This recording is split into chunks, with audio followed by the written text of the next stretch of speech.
The rate of inflation has declined sharply over the course of the past year. Yeah, but ask anybody and it just doesn't really make a difference, right? Folks everywhere still feeling the pain of high prices and deeply dissatisfied, in fact, with the state of the economy. Take a look at this. The Labor Department reported inflation rose year over year by 3.7% in August.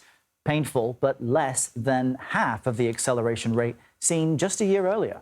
And the Conference Board reports consumer confidence tumbled to a 4-month low in September.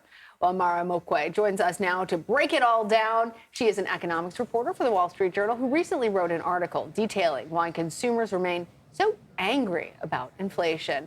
Amara, thanks for joining us. Let's start with that anger. Why are people so mad about inflation?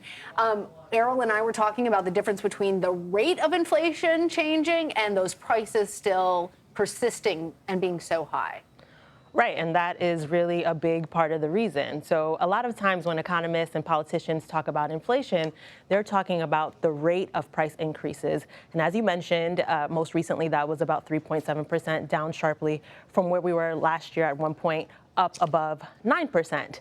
But what people really focus on is not that rate of increase, but really the fact that prices remain very high compared to where they were just a few years ago. When people go to the grocery store or the gas station, they say, I remember prices being, $1 or $2 or $3 lower, in 2019, early 2020. And so they still feel mad about that. They still feel like their dollars are just going so much less far than they used to go before.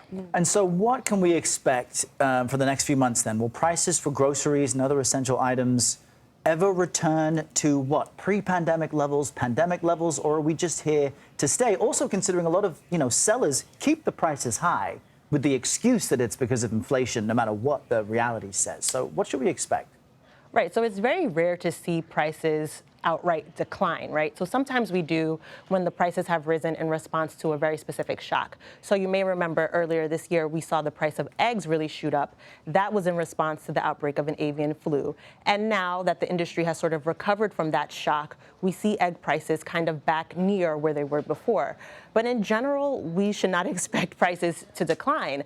And part of the reason for that really is that a lot of employers, a lot of companies are still dealing with higher prices themselves in the wake of the pandemic. For instance, for labor, to pay workers. I talked to an owner of a car dealership out in Texas, and she was like, don't expect prices to go down or return to where they were because my prices are higher to pay my workers for insurance. She said she can't think of one area where prices have fallen for her. And of course, those price increases pass on through to consumers. And Amara, another part of this is certainly that people feel like they are getting bad information, and that there isn't a clear outlook for where the economy is headed. There are predictions that there's a recession, predictions there's not a recession.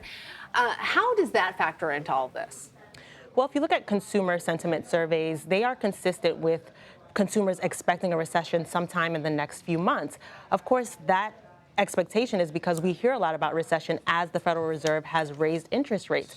And we're already starting to see parts of the economy slow. When you look at the labor market, for instance, we're seeing a job growth slow a little bit. We're seeing wage growth slow a little bit. And so when people start to sense that maybe things aren't as good as they were before, that makes them feel a little anxious. We know that when the Fed raises interest rates, that slows economic activity. And that's why a lot of economists still expect a recession sometime either later this year or early next. All right, Amara Omeokwe, thank you. Thanks, Amara.